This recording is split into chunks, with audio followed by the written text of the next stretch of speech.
হরে কৃষ্ণা বন্ধুরা, welcome back to my channel. সকলকে অনেক অনেক শুভেচ্ছা জানিয়ে এবং আমার গুরুদেব ও গোবিন্দের চরণে প্রণাম জানিয়ে আমি আজকের দিনটা শুরু করে দিয়েছি।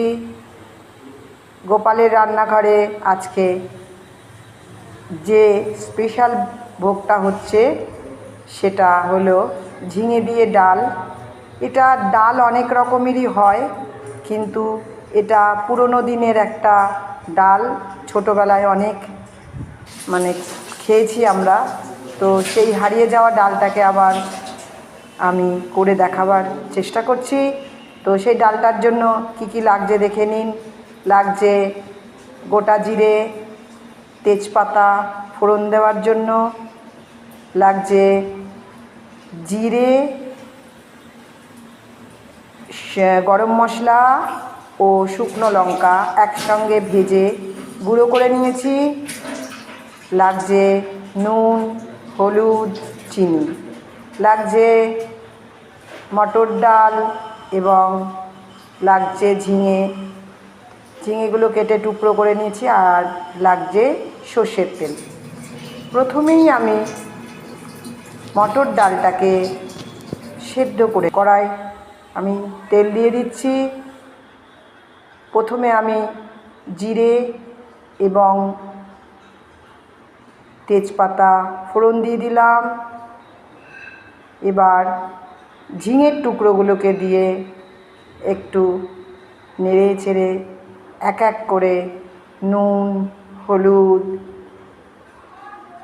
চেরা কাঁচা লঙ্কা এগুলো সব দিয়ে ভালো করে নেড়ে চেড়ে যে ডালটা আমি সিদ্ধ করে রেখেছিলাম সেইটা ঢেলে দেব। এবং ঝিঙেটা সেদ্ধ হয়ে গেছে। যে ভাজা গুঁড়ো মশলাটা আমি তৈরি করে রেখেছিলাম সেইটা ওপর থেকে দিয়ে দেব এবং একটু ঘিও আমি দিয়ে দেব। দিয়ে আমি এটাকে নামিয়ে নেব। এরপর একে একে আমি বাকি রান্নাগুলো করে নেব। আমার বাকি রান্নাগুলো হয়ে গেছে। আমি গোপালের ভোগের থালাটা সাজিয়ে নিয়েছি, দিয়ে দিয়েছি অন্ন এবং কিছু শসার টুকরো দিয়ে অন্নটাকে একটু সাজিয়ে দিয়েছি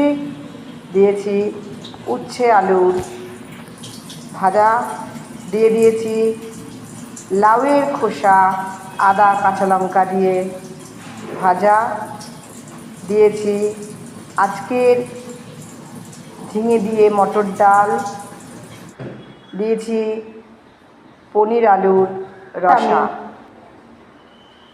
গোপালের কাছে থালা নিয়ে চলে এসেছি এবং অন্নের ওপরে 1 চামচ ঘি ও প্রত্যেকটা ভোগের ওপরে তুলসী পাতা গঙ্গা জল দিয়ে ভগবানকে নিবেদন করে দিয়েছি। আপনারা সকলে এই প্রসাদ দর্শন করুন এবং ভগবানের কৃপা লাভ করুন। আমার এই ভিডিও যদি আপনাদের ভালো লেগে থাকে, লাইক, শেয়ার, কমেন্টস এবং সাবস্ক্রাইব করতে ভুলবেন না। সকলে ভালো থাকুন, সুস্থ থাকুন। দেখা হচ্ছে পরবর্তী ভিডিওতে। রাধে রাধে।